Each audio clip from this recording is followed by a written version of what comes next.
My name is Amina said, and my heart has been filled with the scent of salt and the sound of the waves since the moment I took my first steps on the verdant slopes of Anjouan, one of the enchanted islands of the Comoros archipelago. Imagine a place where the sky merges with the sea in shades of blue that cannot be put into words, where the wind blows ancient stories between the palm trees and the waves whisper forgotten secrets in the volcanic rocks. This was the setting of my childhood. But, brother who is listening to me now, understand. Behind this beauty that seems hand-shaped by the Creator himself, there are mysteries as deep as the oceanic abysses that embrace the island. And it was in this sea, which to many seems calm and harmless, that destiny decided to find me in a way that would change my life forever. I grew up in Mutsamudu, the vibrant capital of Anjouan, a place where tradition dances side by side with nature. Our home, simple and welcoming, was built of coral blocks and wood, like so many others in Kuros. My father, Muhammad, was a fisherman, a profession inherited from his parents and grandparents, as if the sea were a heritage passed down from generation to generation. Even before the sun rose over the horizon, he was already sailing its waters, guided by intuition and the stars. My mother, Fatima, was the pillar of our home. Devout and serene, she would wake to the soft call of the muezzin of the mosque, which echoed through the cobblestone streets, like a chant that awakened not only bodies, but also souls. I would often watch her as she spread her prayer rug in front of the window, the early morning light filtering through the blinds and gently caressing her face. His lips murmured sacred verses, and his countenance conveyed a peace that, at the time, seemed unattainable to me. My childhood was stitched together between the corners of the local madrasa, where I studied the Quran, and the chores of the kitchen, where I helped my mother prepare theoxip lobster, our traditional lobster dish, fragrant and spicy, which filled the house with its striking aroma. But even though my routine was surrounded by tradition and devotion, something inside me always seemed out of place. While the other girls were content to recite the surahs and learn the rules, I felt overwhelmed by questions that no one wanted to hear. Why did God, being so powerful, allow the pain of the innocent? Why were we women prevented from leading the prayer, even though we were equally capable of faith and understanding? These doubts isolated me. The teachers avoided my questions with stern looks and vague phrases, as if even my curiosity were a threat. And then came that day. An ordinary day, like so many others, but one that would become the silent milestone of my transformation. It was August 15th, 2018. I had recently turned 13, and I went to Moya Beach, a sacred place for me, where the smell of the sea mixed with freedom. I walked alone on the fine sand, collecting seaweed that my mother used in the traditional medicines she prepared for her neighbors. The sea was rough that day, rougher than usual. The waves crashed hard against the coral reefs and raised thick foam, as if hiding some message among their spray. Then I saw it. Something different was floating in the waves, a piece of paper, waterlogged, folded, as if it had traveled miles to get there. Curious, I ran to it and grabbed it before the tide swept it back. It was clearly part of a book, but it wasn't written in Arabic or Swahili, the languages I was familiar with. It was French, a language we knew from the island's colonial history. The words were there, legible even on the damp paper. For God so loved the world that he gave his one and only Son, that whoever believes in him should not perish but have eternal life. John 3:16. I stood paralyzed. The words burned inside me, as if each letter had a life of its own. I can't explain what I felt at that moment, but something lit up inside my chest. It wasn't fear. It wasn't doubt. It was as if I had heard, for the first time, something that my soul already knew, but had never heard out loud. God so loved the world. God gave his Son, so that I would not perish? The idea seemed impossible, almost blasphemous, compared to what I had learned, but it was also incredibly beautiful. With trembling hands, I hid the paper inside my dress and ran back home, as if I were keeping a valuable secret. All the way home, those words kept running through my mind. God loved. God delivered. This was so different from the image I had of Allah. Powerful, yes, but distant. This idea of a God so close, so passionately interested in humanity, seemed more like a poem than a doctrine. That night, with everyone asleep, I opened my window to let the moonlight shine into my little box of memories. It was an old metal box that had belonged to my grandmother. Inside, I kept small treasures: a seashell I had caught on a special day, old coins with the faces of leaders I had never met, and a string of colorful beads my mother had given me for my 6th birthday. I carefully wrapped the damp paper in a clean cloth, as if wrapping something sacred, and placed it at the bottom of the box. Without realizing it, I had built my first altar, a secret place where that message could breathe. In the days that followed, I couldn't think of anything else. I opened the box whenever I could, and reread that verse as if it were the only source of light in my life. Something changed inside me. As I repeated those words quietly, I felt a warmth, a comfort, something I had never felt during traditional prayers. "Only Son," I repeated silently. It was as if each time I said it, a wall inside me crumbled. It was as if a silent voice was whispering inside me, not with audible words, but with a presence that I felt in my bones, in my blood, in the silence of the early morning. A kind of call that pierced everything I knew, as if it came from a place outside of time, from a dimension that my girlish mind could not name. And yet it was real as the breeze that stirred the palm leaves in our backyard at dusk. But what truly shook me, brother, was one word: love. Not justice, not obedience, not fear. Love. That simple and seemingly innocent word became an earthquake in my soul. I, with my 13 years of life lived among traditions, religious discipline, and rigid family structures, had never heard that God loved humanity. Never. Respect, yes. Reverence, yes. Fear, especially. But love for us, for me, this revelation was like a crack in the wall that separated my faith from my thirst for something deeper. It was there that a seed was planted, a seed that I couldn't pull out even if I wanted to, because it was already a part of me. The problem was that, even with my heart in turmoil, I was trapped in a life where questioning was already dangerous, let alone following a different path. The months that followed the discovery of that paper were the most intense I had ever experienced. It was as if every cell in my body was being reprogrammed, even though everything looked the same on the outside. In the morning, when the adhan echoed calling the faithful to Fajr, I remained on my straw mat, motionless, pretending to sleep. Inside, however, I was awake, and I silently repeated those words that had already engraved themselves in my mind. For God so loved the world. They became a private anthem, a silent melody that played whenever my soul sought meaning. I could no longer separate them from myself. In the madrasa, the teachings of Abdullah, the respected village imam, began to sound different to my ears. It wasn't his fault. His voice still had the same firm intonation. His presence still commanded respect. But something in me was no longer the same. When he spoke of the final judgment, of Allah's relentless punishment of the unbelievers and rebels, I felt a lump form in my throat. I could no longer hear those words without remembering another promise, of a God who had loved so much who surrendered.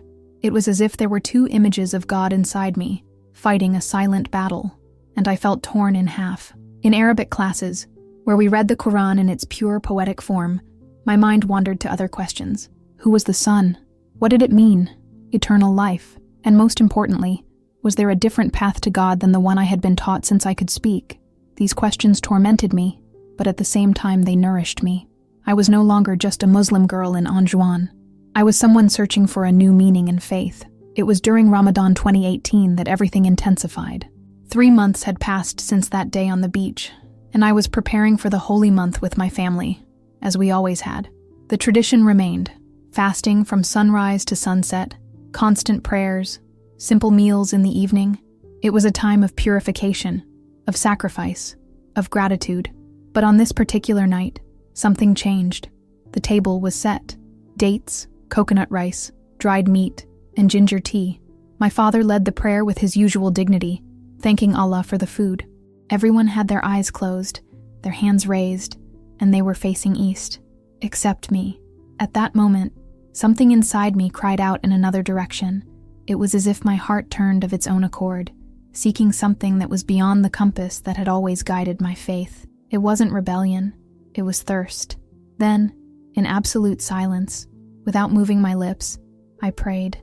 For the first time, I spoke to this God of love, about whom I only knew one phrase. And I said only, if you really exist, if you loved the world like this, show yourself to me. It was a prayer as small as a leaf in the wind, but for me, it was a complete surrender. At that very moment, I felt a strange vibration, as if the air around me had changed density. A light, warm electricity, almost imperceptible but undeniable, as if someone were there, listening to me, touching my spirit without touching my body. Was it a response? Was it imagination? I didn't know, but my heart knew. Something had changed. Later that night, I walked out onto the patio at the back of the house. The sky, filled with stars, seemed to be staring back at me. It was so vast, so full of unspoken promise.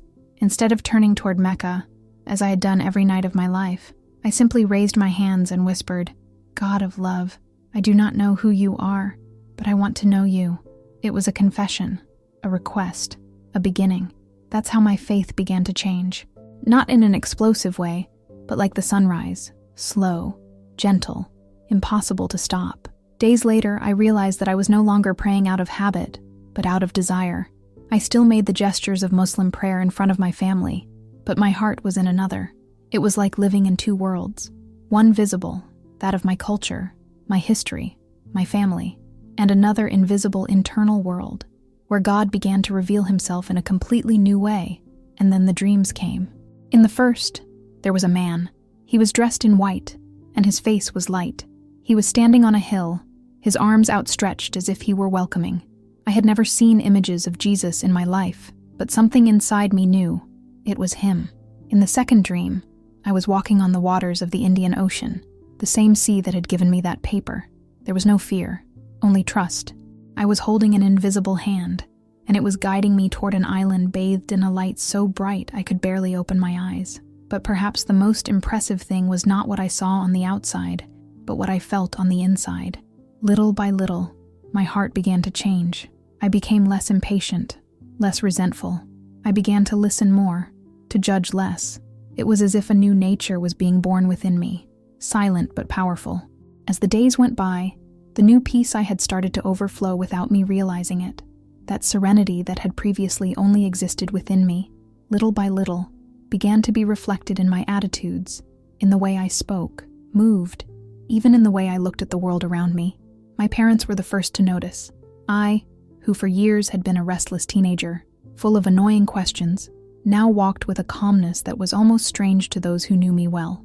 I started to avoid arguments, to not react impatiently, and for some reason that even I couldn't explain, I started to smile more, not out of pretense, but out of silent gratitude.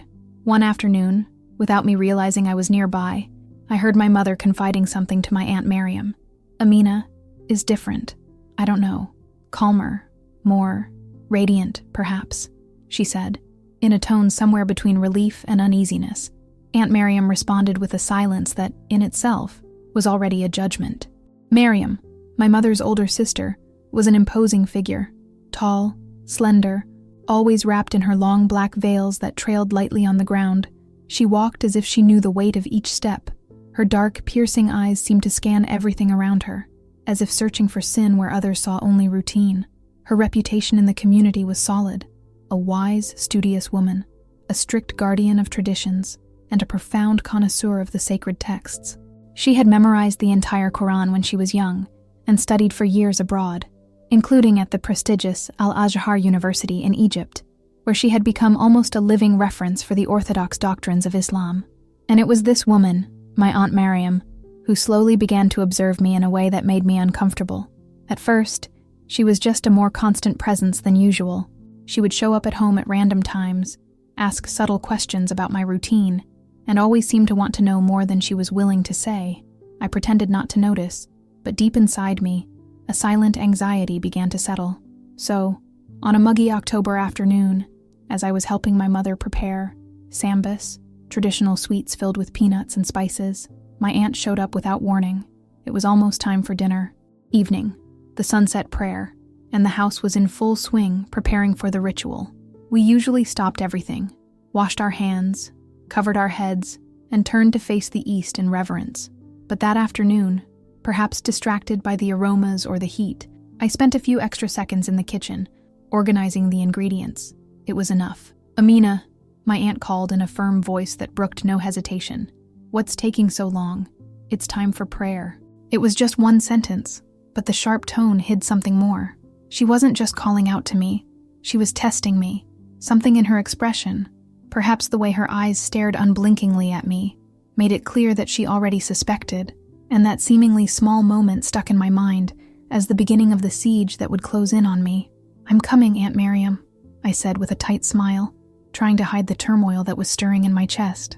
During the prayer, I could feel her eyes weighing down on me like a stone, even as we bowed in unison as our foreheads touched the carpet facing Mecca. I knew she was attentive, scrutinizing every tiny gesture, like a sentinel of faith ready to sound the alarm. That night, after dinner, I stayed in my room, pretending to read, but with my ears open to the sounds of the house. What I heard, or rather, what I almost heard, only served to increase my uneasiness. Low voices came from the living room, my mother, my father, and my aunt talking in whispers. My name came up occasionally, but it was drowned out by incomplete sentences. Even without catching the content, I understood perfectly what was happening. My inner life, my little secret world, was no longer so invisible. 3 days later, I made a mistake that would seal my fate. It was time for prayer dur, the sacred moment of noon. As always, we gathered in the prayer room. My mother spread the rugs, my father prepared the water for purification, and I, as usual, pretended to be fully present. But my mind, it had already grown accustomed to wandering. On this particular day, as we recited the verses and bowed, something distracted me. My thoughts were completely taken up with the God of love, who now dwelt at the center of my silent faith. And at the moment of prostration, at the most sacred moment, I turned my face not to the east, but to the west, toward the setting sun. It was just seconds, a distraction, but enough. As I looked up, my eyes met hers. Aunt Miriam was watching me, and in that look I saw not only disapproval but something even more alarming: certainty. Certainty that there was something deeply wrong with me. Certainty that I had transgressed something sacred, and what was even more frightening, an implacable determination that it would not go unpunished. Her gaze haunted me for days. That frozen moment, with her eyes fixed on mine, became a burning memory. I knew there was no more room for disguise. Surveillance was now total, and I wasn't wrong. In the days that followed, my aunt made me her personal project. She began to show up at home more frequently, always with some pretext: fresh fish, news from the community, a casual visit. But I knew she was watching. During prayers, she would position herself close to me. Her eyes, like headlights, scanned every inch of my movements. There was no room for error anymore. My anguish grew because I knew the weight she carried. She wasn't just a religious woman. She was an authority figure. Her word was valuable. Her opinion shaped the family's view on anything. In a culture where tradition and honor are more important than individual feelings, a single accusation from her could ruin my life. On the third afternoon after the prayer, mistake, Aunt Miriam showed up at the prayer time, Asr, afternoon prayer, carrying a basket of fish still shining with freshness. She said it was a gift from her husband. But instead of leaving as she usually did, she settled down and asked to pray with us. During the prayer, the pressure of his gaze was almost physical. I felt as if I were being judged not by a person, but by an invisible court, whose verdicts were already written before the trial even began. And that night, the inevitable happened. Shortly after dinner, my parents called me into the living room. Their tone was calm, but something in the atmosphere was thick, tense, like the air before a storm. My mother looked at me with concern, her eyes searching mine as if trying to decipher a riddle. My father was silent, his hands clasped in his lap. And then, in the sweetest voice she could muster, she said, "Amina, we need to talk. Aunt Miriam has noticed some changes in your behavior during prayers," my mother said, her voice carefully neutral, as if each word needed to be measured. "She said you seem distracted, different." The room was silent for a few seconds, the kind of silence that isn't empty but heavy, thick with anticipation, like the air before a tropical storm. My heart, which had previously been thumping in quiet peace, now beat like a frantic drum in my chest. I sat cross-legged on the woven mat floor, facing my parents. My father looked at me with his usual serene expression, perhaps still waiting for a logical explanation, perhaps just hoping that nothing was really wrong. But my mother, oh, my mother. Her eyes were like mirrors. They reflected not just what I was, but what she sensed I was becoming. Mothers know. They always know. I tried to take a deep breath without sounding nervous. "I don't understand what Aunt Miriam is talking about," I said as calmly as I could muster. I prayed as usual. My voice was steady, and my father nodded slightly, apparently satisfied with my explanation. He, like most men in our community, saw faith as a set of rituals to be performed correctly: posture, words, direction, timing. And on the outside, I still maintained the appearance of all of these things, only on the outside.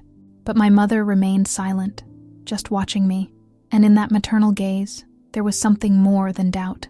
There was pain, as if, somewhere in her heart, a seed of suspicion had already sprouted, and she was praying that she was wrong. But my Aunt Miriam was not a woman of doubts. She was a woman of certainties. In the weeks that followed, her surveillance intensified. She appeared more and more frequently, using trivial pretexts, to fetch spices, to bring fruit from the countryside, to discuss community matters. But I knew it. Each visit was a covert inspection. During prayers, she began to watch me with surgical attention, as if hoping to find the slightest crack in the veneer of my orthodoxy. He began testing me at unexpected moments. He would ask me to recite specific surahs from the Quran, some that even adults don't usually memorize. Other times, he would ask complex theological questions during meals, as if to catch me in contradiction. I answered as best I could, relying on the lessons from the madrasa and my childhood memories. But inside, the tension was unbearable. I was being hunted, and the huntress was someone who knew me inside out.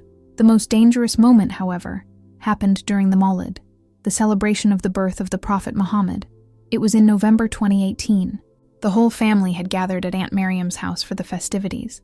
The house was decorated with colorful cloths, and sweet incense perfumed the air. The women sang ode, religious poems, with fervor and devotion, their voices blending into a chorus of faith that reverberated through the stone walls of the ancient residence. We were all sitting in a circle, swaying gently as we recited praises to the Prophet.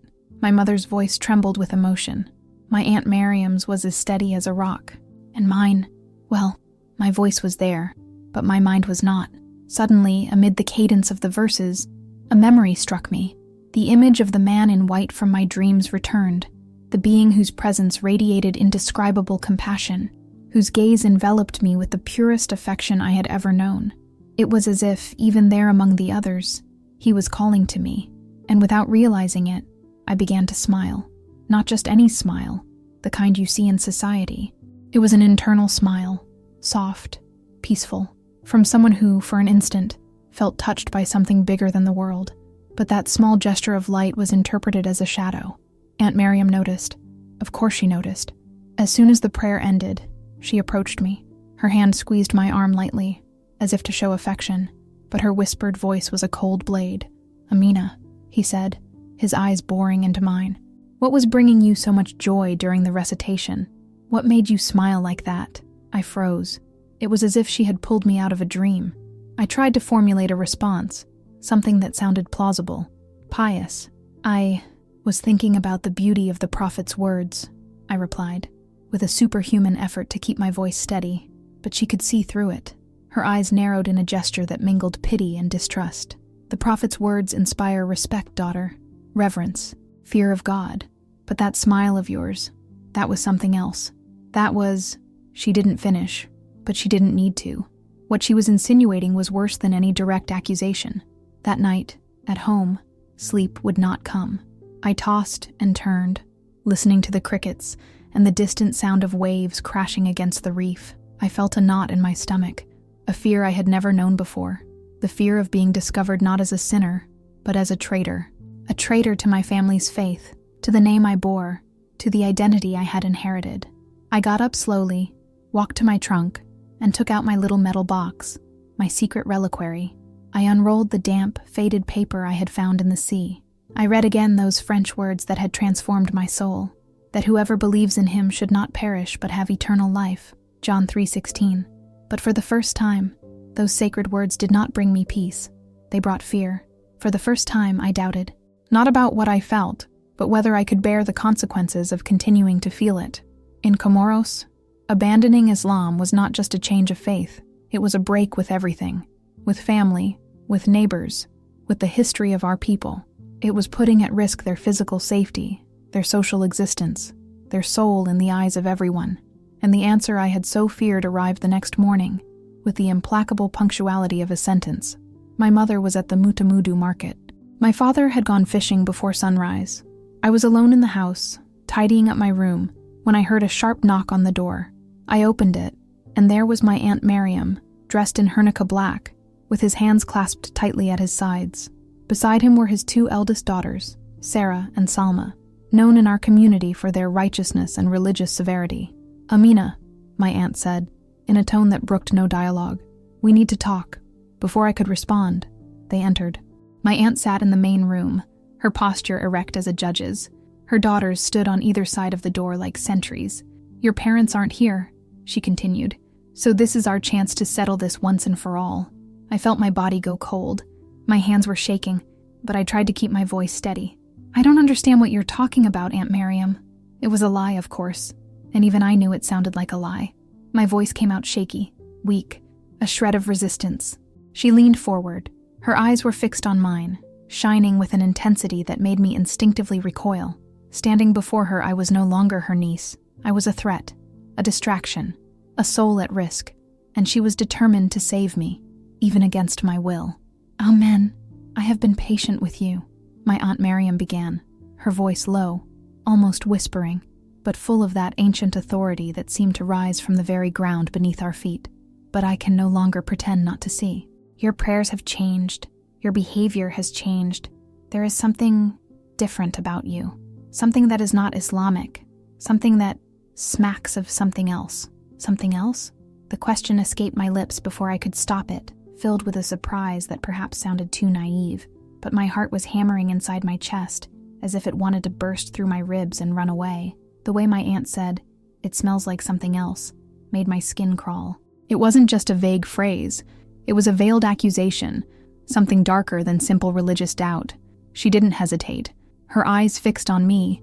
Growing darker, she said more firmly, "There are forces, evil spirits that take advantage of the fragility of young girls, entities that lodge themselves in the soul and divert it from the path of truth. Witchcraft, Amina. Cursed objects. Demonic influences. You are in danger, my daughter, and you are putting all of us in danger as well." The word witchcraft fell like a thunderbolt. There, in the heart of our simple house, built of the same coral blocks and wood as so many others in Mutsamudu, the atmosphere changed. This was no longer just a difficult family conversation. It was a sentence. In Como, witchcraft was not a forgotten superstition of the old days. It was a deadly accusation, a label that could destroy a life, a reputation, an entire future. And she had just slapped that label on me. "I have been praying for you," she continued, her eyes filling not with compassion, but with fervor. "I asked Allah to show me the truth, and last night, He answered." "What kind of sign?" I asked, though a part of me silently begged not to hear the answer. She stood up slowly, like a priestess about to perform a ritual. She approached me, and the heat of her body mixed with the scent of jasmine oil made me instinctively recoil. She stood so close that our breaths mingled. And then she said, with frightening clarity, "The sign that you are practicing witchcraft, that there are cursed objects hidden in this room, that you are praying to demons, Amina, not for Allah." My blood ran cold. The revelation was worse than anything I had imagined. This wasn't just religious suspicion or conservative zeal. This was a crusade, and to my Aunt Miriam, I wasn't a soul seeking enlightenment. I was a blight to be extirpated, a lost cause that required purification.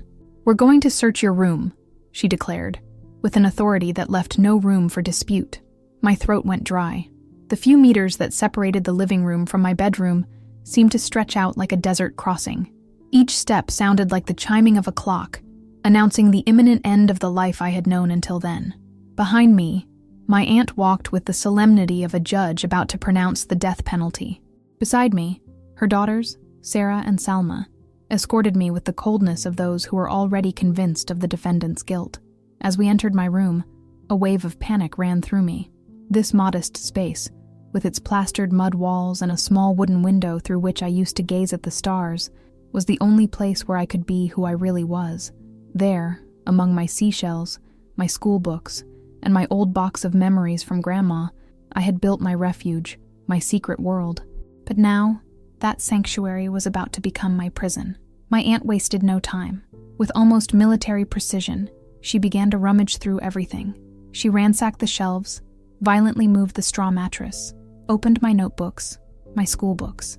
Her daughters dispersed around the room like hungry eagles, examining my clothes, my box of colored pencils, even the notes I had written to myself on sleepless nights, asking God if he still saw me. "We know it's here," Aunt Miriam murmured as she lifted the rug. "Demons cling to physical objects.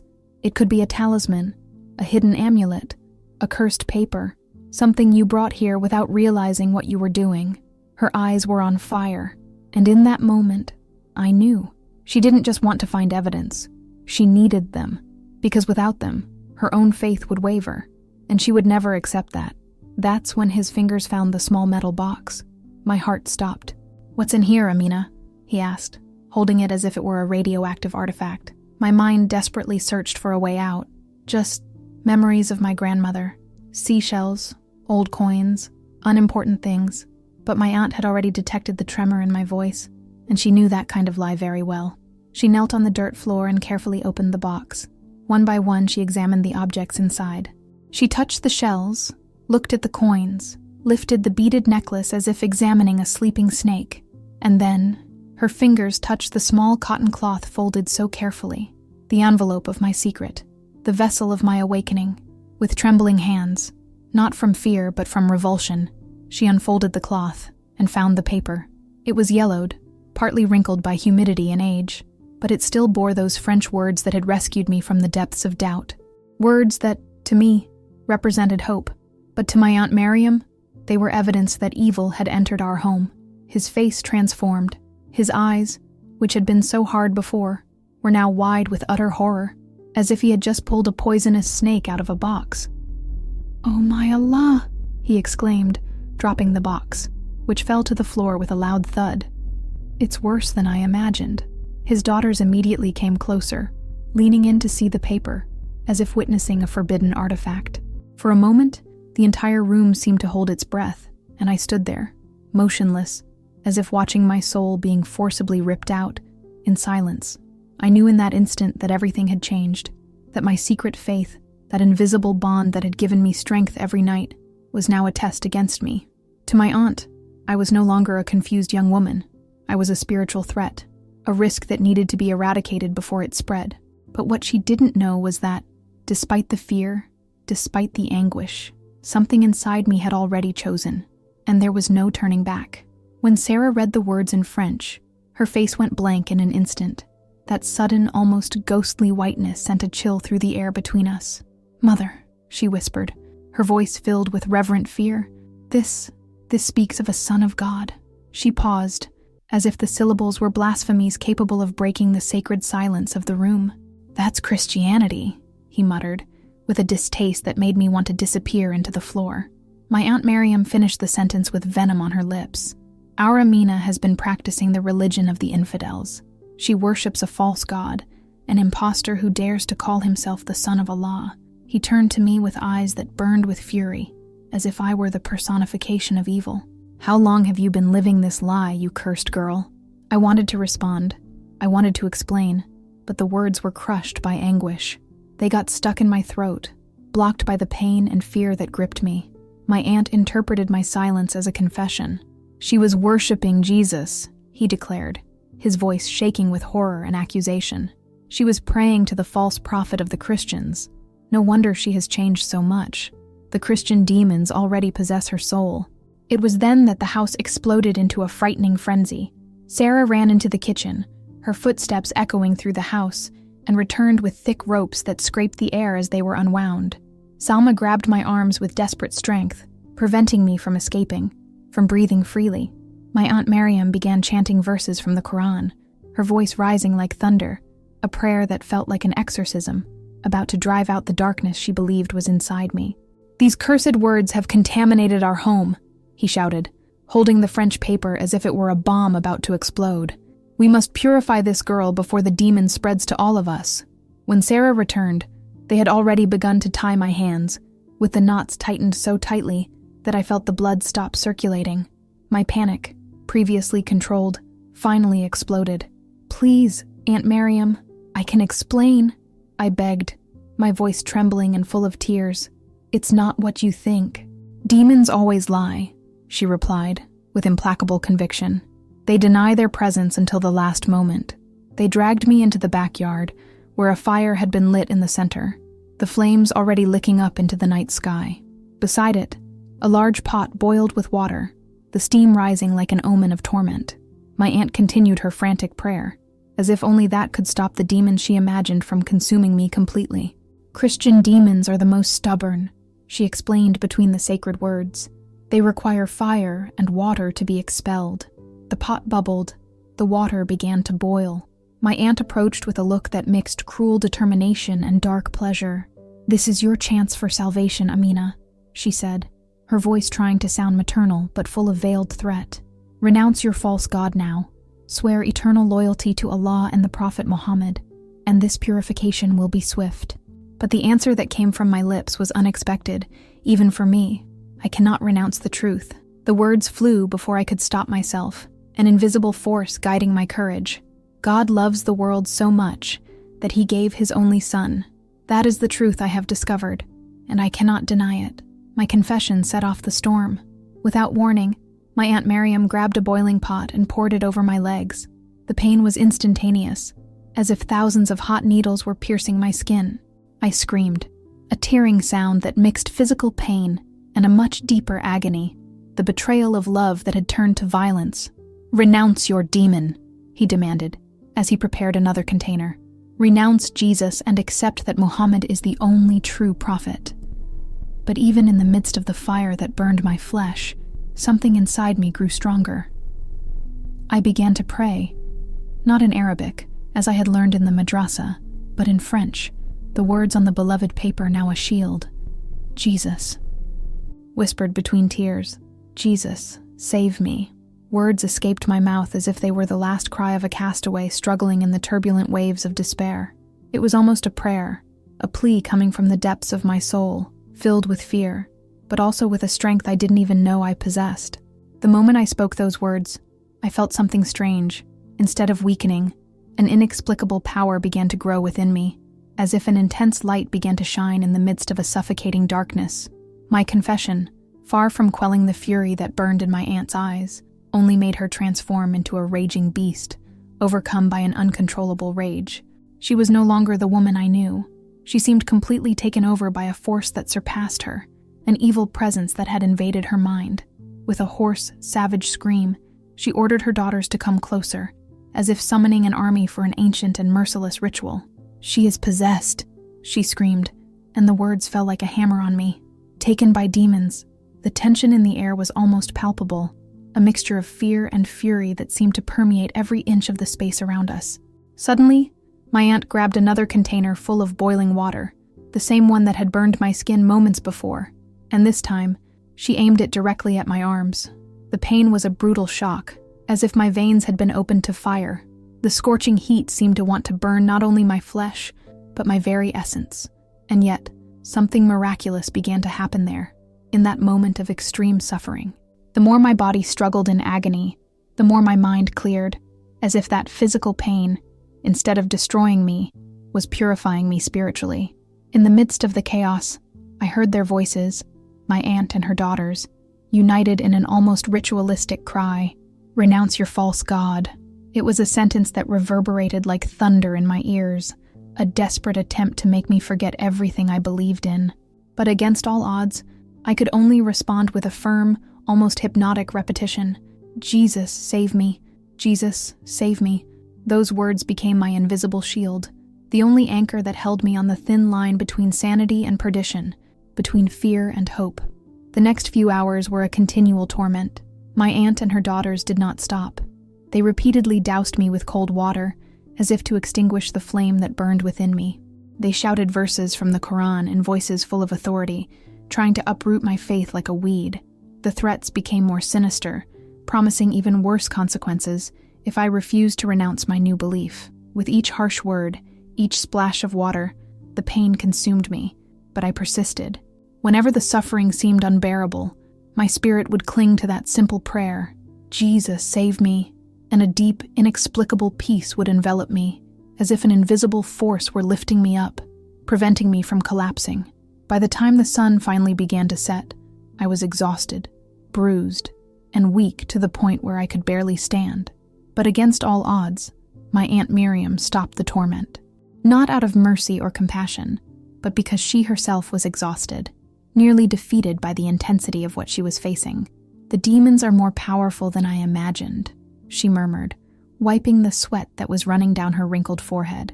"This won't end here. Tomorrow we'll call the imam and the community elders. We need a major intervention." The coldness in her voice left no room for doubt. What was to come would be even darker and more relentless. That night, they left me tied up in the yard, as if I were a wild beast, a threat that needed to be contained. My body was scarred with painful, swollen burns. My skin was burning, and thirst and hunger squeezed my chest with an almost unbearable intensity. But even in that miserable state, something inside me refused to break. As I gazed up at the dark, starry sky of Anjouan, a piece of paper I had been carrying in my pocket came back to me. On it were written words that I had not fully understood until then. "Though he who believes in him shall never perish, so that whoever believes in him shall not perish." For the first time, those words came alive in my heart. I understood that this was not just the promise of an afterlife, but of something much greater, a life that no physical suffering could touch, a spiritual existence that no pain could destroy. Dawn found me awake, not because I wanted to, but because the constant pain of the burns wouldn't let me rest. The coolness of the night dew brought a faint relief, a cool balm on my still burning skin, but every movement was a cruel reminder of what I had been through. What tormented me most, however, was not my wounded body, but what I knew would come next. My aunt had promised to involve the entire religious community in this purification, and that meant I was about to face something far worse than any burn. In Komos, when the imam and community elders got involved in cases of alleged demonic possession or witchcraft, the consequences could be fatal. I had heard stories, whispered in the village, about people who simply disappeared after such interventions. Officially, they were expelled from the community for infidelity or witchcraft, but no one ever saw them on other islands or nearby places. Fear of the unknown hung heavy in the air, and I felt more vulnerable than ever. Around 6 a.m, as the sky was beginning to lighten timidly, I heard voices coming from inside the house. My Aunt Miriam was talking on the phone, her voice tense and urgent, as she arranged the final details for the meeting she had promised. "Yes, Imam Abdullah," I heard clearly. "The situation is more serious than we thought. The girl is completely possessed by Christian demons. We need full community intervention." But suddenly another voice came in, a woman's voice, mature and calm, that I didn't recognize. She spoke calmly, but her authority was undeniable. "Miriam," the voice said, "are you sure this is demonic possession? Couldn't it just be teenage confusion?" My aunt replied firmly, almost contemptuously. "Mubarak, you don't understand. I found Christian scriptures in her room. She is praying to the false prophet Jesus. This is pure treason." The sound of Mubarak's approaching footsteps became clear, and soon a woman in her 60s appeared at the back door, a figure who seemed to carry with her the wisdom and weight of many decisions. Mubarak's face was a living map of a lifetime of hard work and challenges, her deep wrinkles telling silent stories that only time can tell. But despite her tired appearance, her eyes shone with a soft light, filled with wisdom and compassion, something that was completely at odds with the hostility and resentment I had been experiencing up until then.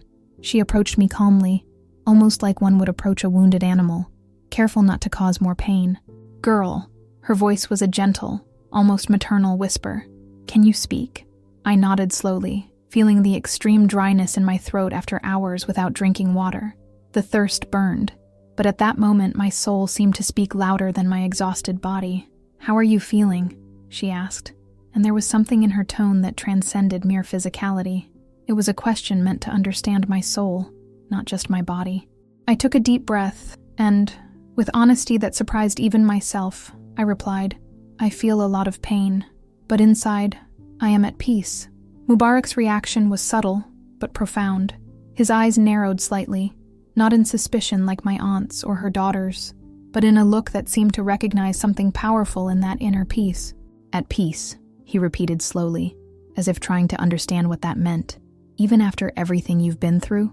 "Yes," I replied, surprised by the conviction I felt inside me. It's like someone was with me the whole time, holding my hand, keeping me from getting lost. Mubarak nodded slowly, as if those words confirmed a suspicion she already had. She turned to my Aunt Miriam. who had just stepped out into the courtyard, probably to follow the conversation without being noticed. "Miriam," Mubarak said, his voice now firm and filled with authority, "I think we need to talk in private." My aunt frowned, surprised by the suggestion. "What is there to discuss?" he asked impatiently. "The situation is clear. This girl is possessed and needs to be cleansed. Completely." But Mubarak was undeterred. The two women calmly retreated to a more private corner of the yard, where their voices were muffled to me, and I could only hear fragments. Their gestures, however, spoke volumes. My aunt spoke quickly, gesturing nervously, demanding stern measures, while Mubarak maintained a calm, balanced posture, pointing at me from time to time, with an expression that mixed concern and determination. The little I managed to capture was enough to awaken my hope. "It's not what you think. I've seen this before. It could be dangerous." After several minutes that felt like hours, Mubarak returned to me, followed by my aunt, whose expression revealed a mixture of disgust and frustration. "Amina," Mubarak said softly, "I'm going to untie your hands so you can drink some water. Can you promise you won't try to run away?" I looked at her, and despite the weakness that overcame me, I knew I didn't have the strength to run away even if I wanted to. I nodded silently. When she released my wrists, an immediate sense of relief washed over me, even as the sharp pain of blood oozed from the open wounds. Mubarak helped me drink some cool water from a metal cup. The liquid felt miraculous, as if it had brought life back into my body. For the first time in a long time, I felt my body breathe a sigh of relief, even as the flame of pain lingered. As I took those small sips, Mubarak sat down next to me, her gaze distant, as if reliving difficult memories. She spoke softly, almost as if she didn't want my aunt to hear. "People like you, on small islands like ours, when expelled from the community, have practically nowhere to go. No family, no work, no one to help. Some try to escape to other islands, but most disappear, lost at sea or in the mountains." Those dark tales chilled my blood. "Why are you telling me this?" I asked, feeling a knot tighten in my chest. She glanced quickly to where my aunt was still distracted, and then leaned in, bringing her face close to mine to whisper in my ear with an intensity that sent chills down my spine. "Because I also called on the name of Jesus when I thought I was going to die. I was also mistreated by my family for believing in the God of love." Those words fell on me like a bolt of lightning illuminating the darkness. I was not alone. Someone in Anjouan had already experienced the same pain, the same fear, and the same rejection.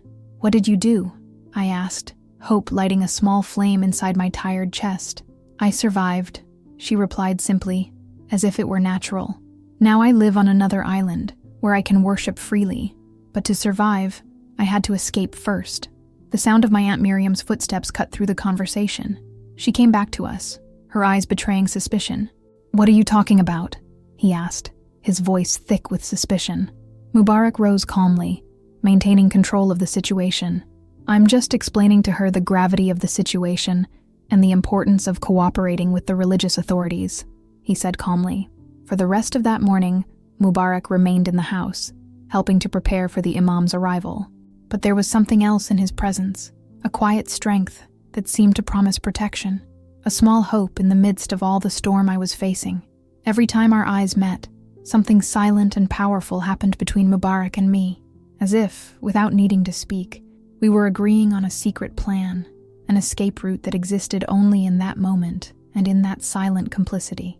It was a communication made of looks, of small, subtle gestures that I could not allow my aunt to notice. Every time she looked at me, my heart raced, not only because of the pain that still pulsed through my body, but because of the constant fear that all of this would end in disaster. Around noon, when my Aunt Miriam was completely absorbed in preparing food for the religious visitors who would soon arrive, a meeting that I knew could seal my fate, Mubarak approached me again. This time his voice was so low and delicate that I had to strain to hear his whisper. "Tonight," she said, her gaze fixed on mine, almost begging me to understand the importance. "When everyone is asleep, come to Moya Beach. I'll be waiting for you near the big rocks. But be careful. You'll only get one chance." The word chance fell like a breath of hope, mixed with a sharp chill that ran down my spine. "Chance?" I asked, my voice cracking between fear and hope. "What if they catch me?" Mubarak looked at me with a gaze that seemed to have seen more suffering than I could ever imagine. His eyes, deep and tired, held no judgment, only brutal honesty. "If they catch you trying to escape," he said, his voice low and steady, "things will get worse for sure. But if you don't try, there's no chance of change. You can either stay here and continue to suffer, or risk everything for a chance at freedom." That left me standing on the threshold between fear and courage. I was alone, powerless, but that decision became the most important moment of my life. The night promised to be my only chance to break the cycle of pain and oppression, even if it cost me everything. As darkness fell over Anjouan Island, and the silence of the sea became my only companion, I became a shadow among shadows.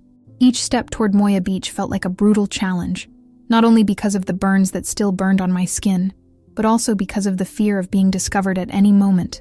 My heart was beating so hard, so loudly, that it seemed like everyone would hear it, waking up the entire house.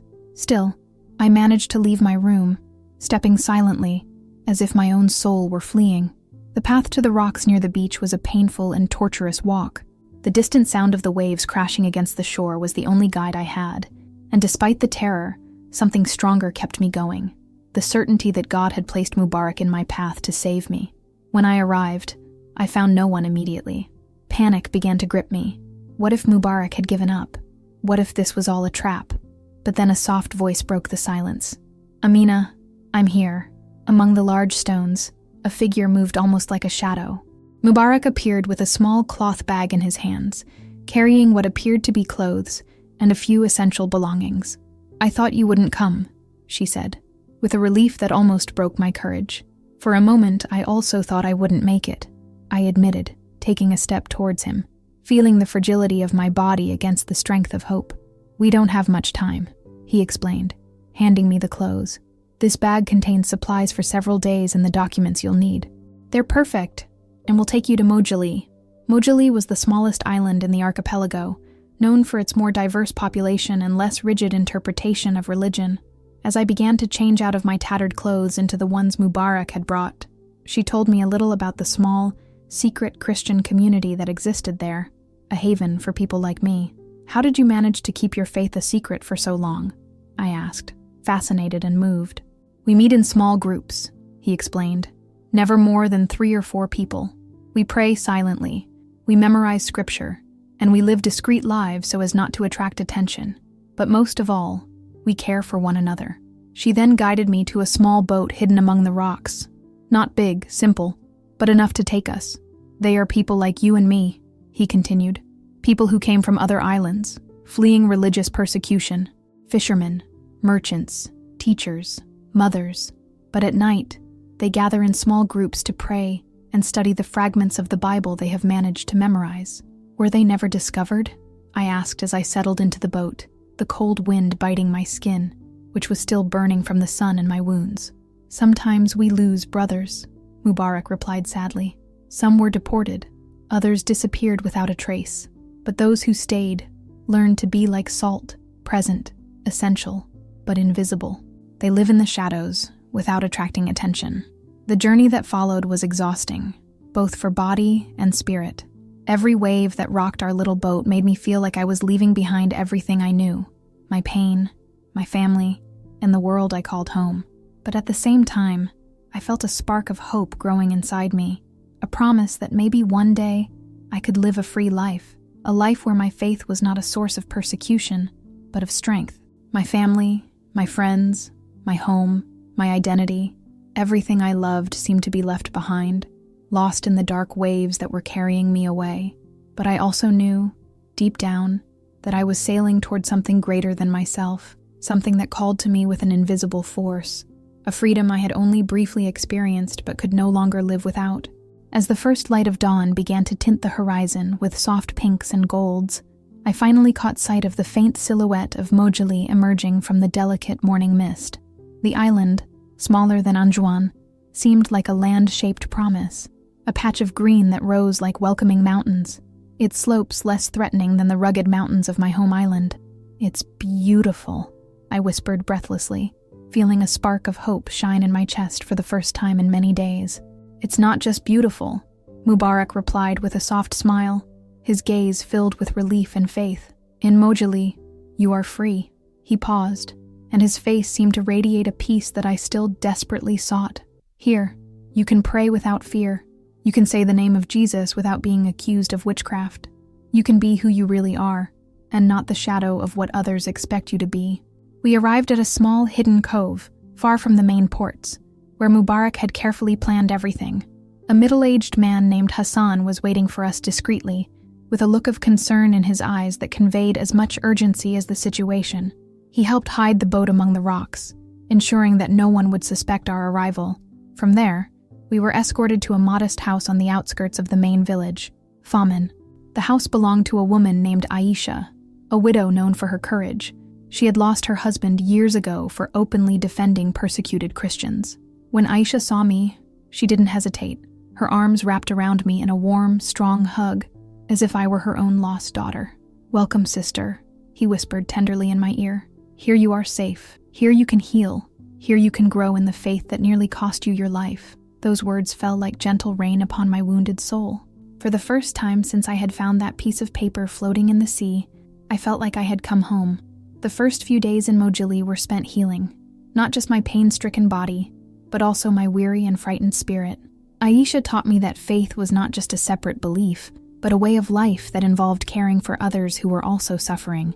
That's when I started participating in so-called small churches, secret meetings where no more than 3 or 4 people would gather to share memorized Bible verses, pray for each other, and make plans to help other religious refugees who occasionally arrived on the island. Over time, I realized that I had a special gift for working with girls who, like me, had experienced deep trauma. Maybe it was because I understood their pain in a way that many adults couldn't. Or maybe it was because they saw in me living proof that it was possible to not only survive, but thrive even after such persecution. I began teaching these girls not only to read and write, but also to pray without fear. I taught them that God loved them so much that He gave His only Son for them, that their worth did not depend on anyone's approval, and that true strength came from a faith that no one could take away from them, no matter how hard they tried. "Aren't you afraid?" Zainab, a 12-year-old girl from the plains of Great Kham, once asked me, her voice low and trembling. "Every day," I answered honestly. "But I've learned that fear and faith can coexist. Fear keeps me alert, protects me. Faith keeps me alive." 5 years have passed since that night when I escaped from Anjouan with Mubarak's help.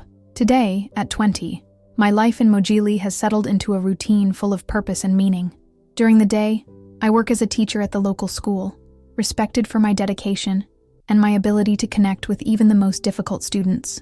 But it's at night that my true calling reveals itself. I continue to help young people who have faced religious persecution find healing, strength, and hope to start over. Our small Christian community in Mojili is growing slowly but surely. We never try to convert anyone by force or aggressive arguments. We simply live our lives with love, compassion, and integrity, a silent testimony to what true faith means. And every now and then, someone asks us where the peace we carry in our hearts comes from. When this happens, we share our story and talk about the God who loved the world so much that He gave His only Son to save us. If you, brother or sister, are listening and are facing persecution for your faith, I want you to know that you are not alone. If you are called a wizard or a witch for praying to the true God, if your family rejects you for believing in Jesus, if it seems like the whole world is against you, remember, there is a God who loves you unconditionally and a community of believers who walk alongside you in prayer. My story did not end on that dark night in my aunt's backyard, nor on that desperate flight under the dark moon. My true story began when I decided that no suffering on this earth could separate me from the love of Christ. And that story continues. Every day I get up to teach another girl that she too can pray without fear, that she can be free to be who God created her to be. May God strengthen you on your own journey of faith, even when the path seems darkest.